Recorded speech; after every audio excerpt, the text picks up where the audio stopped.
Hello, this is my Module 13 for EDL 850 over tort. What is tort liability?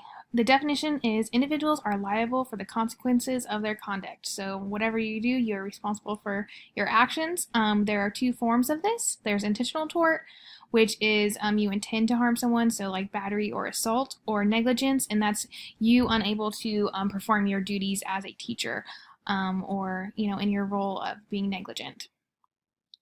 The first case we're going to look at, a substitute teacher was removed a student physically by grabbing his arm while he was talking during a test, and this caused the student to fall and hit his head on something, and the parents of that child sued, and the court though found that although that he committed battery, it was justified in doing so, and that the student's actions were apparently sufficient to provoke the substitute to forcefully remove him from the classroom. So if this happened in my school, what reactive measures do I think would have occurred as a result of this? I think that our administration would have talked through district policies with the staff, letting us know what we can and cannot do, and that you probably shouldn't grab a student. Covering just tort laws at in-service, we go over different topics during these sessions, and so it would have been a good one, especially if this would have happened, to go over this. And then our school board, our superintendent and things like that, are really good at sending out emails regarding any incidents that happen at any school. So I really feel like they would have sent out a message to not only the school and staff, but also to parents about the issue. What proactive measures do I think would prevent this from happening? Again, just knowing that you probably shouldn't touch a student, no matter how frustrated you are with them or anything like that.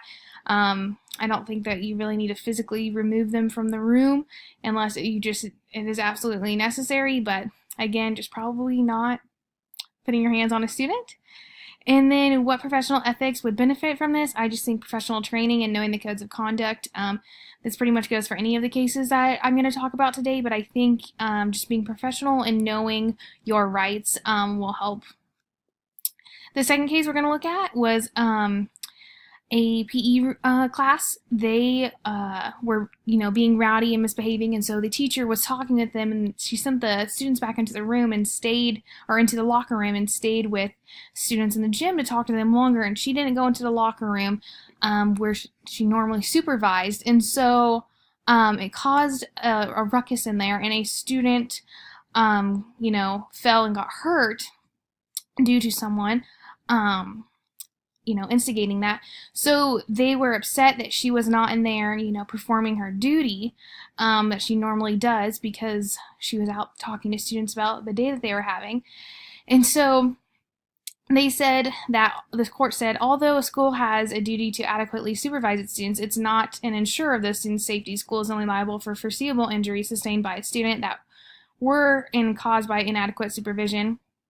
So they sided with Flanagan, and the reason behind that was because the students were misbehaving the day of the incident, and the teacher owed a greater responsibility due to supervising the students, especially because their conduct was foreseeable. So she knew that they could possibly be rowdy and wasn't there to, stop anything from happening.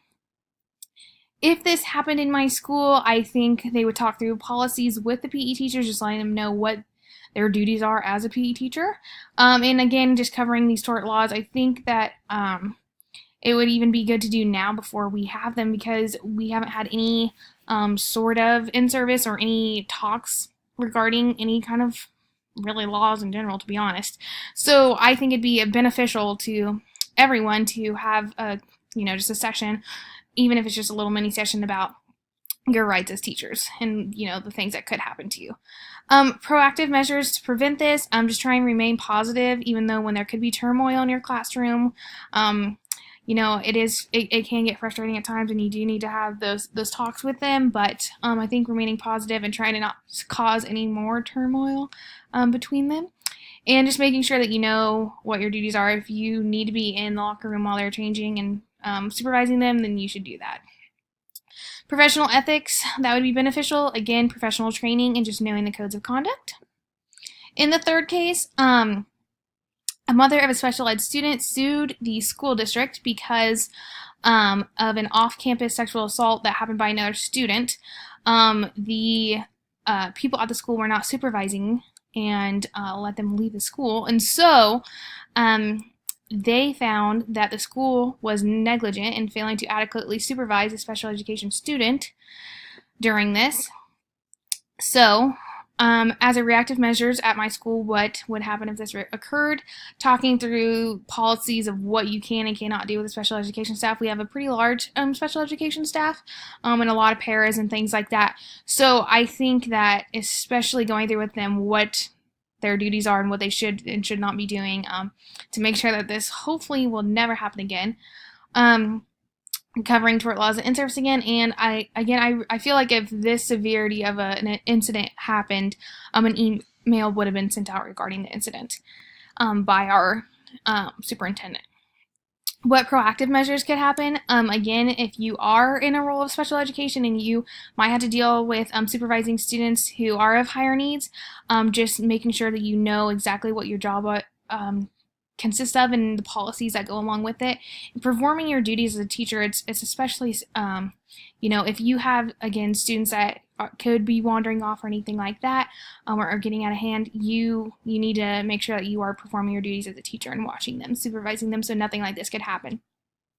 And again, what professional ethics would benefit?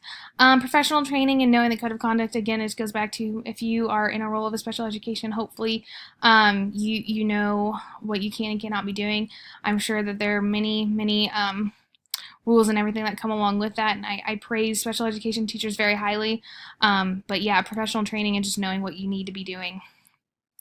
The fourth case we're going to look at is how I was surprised that this was even a thing. Students were playing London Bridges, and because the teacher was teaching them this in music class, and they dropped the kid during London Bridges, and he fell and hit his head.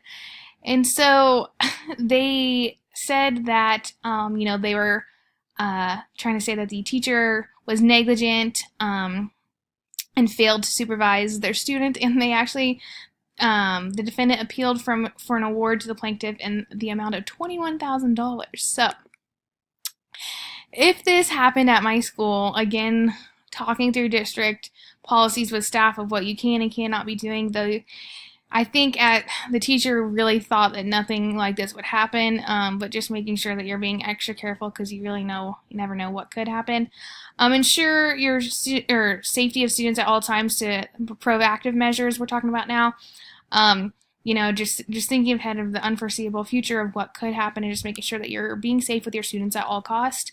And beneficial professional ethics in regards to this, professional training again, and knowing the codes of conduct.